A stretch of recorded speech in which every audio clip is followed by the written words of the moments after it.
So, yeah. I am a sober, I don't drink, and it's good that I don't drink, because when I drank, I didn't turn into a cougar, I turned into a booger. Something slimy that you can't get off your hand. It's like, when are you, yeah, thank you, that was appropriate. And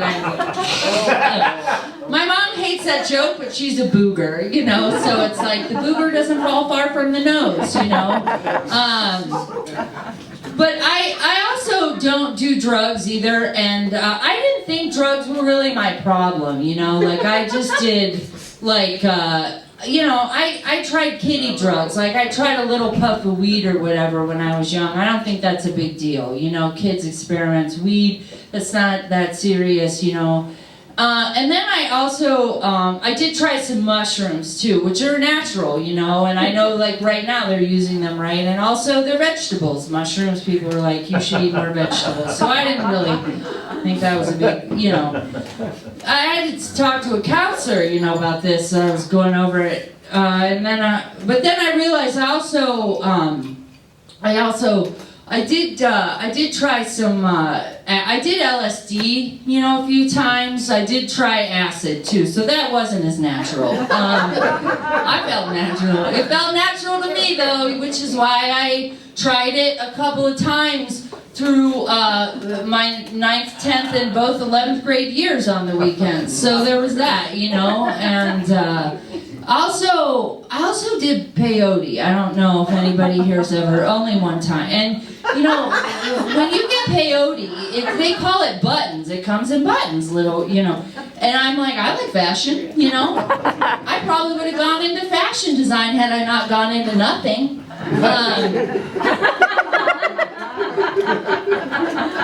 So, you know, that was really, well, okay, then there was this, I also did this stuff in high school. It was really, it wasn't me, it was the education, public education.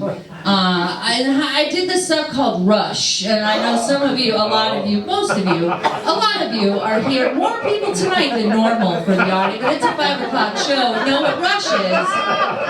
It's amyl nitrate is its government name, or Christian name, depending on where you stand on the religion. Yeah, it's, you know, you inhale it, you get a rush, and, you know, you're like high for 30 seconds, and then you get a wicked headache for like a week and a half. In my experience, it's the most fun taken in the back of a hot, like, you know, like a Gran Torino or something, driven by your friend's angry older brother, you know. So yeah, you inhale it, you get a rush. That's why. Like, if you inhale it in a gay bar, though, that's called poppers. So you know, it's like ask for video head cleaner, you know, which is how old that joke is, and I don't want to update the technology because I don't want to give all my chips back. So I think that okay. Then I also did some. I took some prescription diet pills for a while that I got from my fat friend, which is why she stayed fat, and we're not friends anymore. And I think that's it. Oh, okay. Then I also snorted crank. There was snorted crank made in a biker's bathtub, but I didn't want to offend my mom's new boyfriend. Of course, if you inhale that in a gay bar, it's called crystal meth, and I didn't want to offend my mom's new hairdresser. So, you know.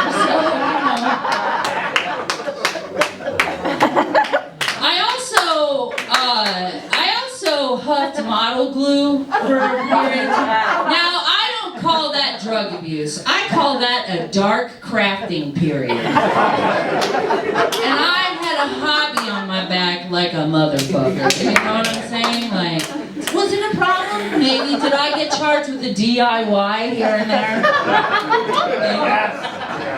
Did I black out from it and wake up in a pile of felt scraps with googly eyes staring up at me everywhere and a popsicle stick stuck to my ass cheek? Maybe. Did I look over to see a couple of half-made puppets in one corner and a haunted sock monkey in the other? Perhaps, you know. I also huffed aerosol deodorant, which is a way better high than the roll-on, so you just can't. It takes forever. Okay. All right, so by the end of my drug use, I guess I had a drug problem too. All right, because by the end of it, I just like my drugs hospice grade. In the 90s, my grandmother was really sick. I don't know, I'm laughing now because I guess I'm angry at her. And she's dead, so it worked out. But she was really sick in the hospital. She had a morphine drip, and I was visiting her, and I was like, hey, are you going to finish that? I visited a lot of grandmas in the 90s, and they weren't mine, you know, so it was a real candy striper, but anyway, I've turned my life around. I'm a miracle, blah, blah, you know. I wake up every day like you all, cursed with hope, you know, there's that. It's,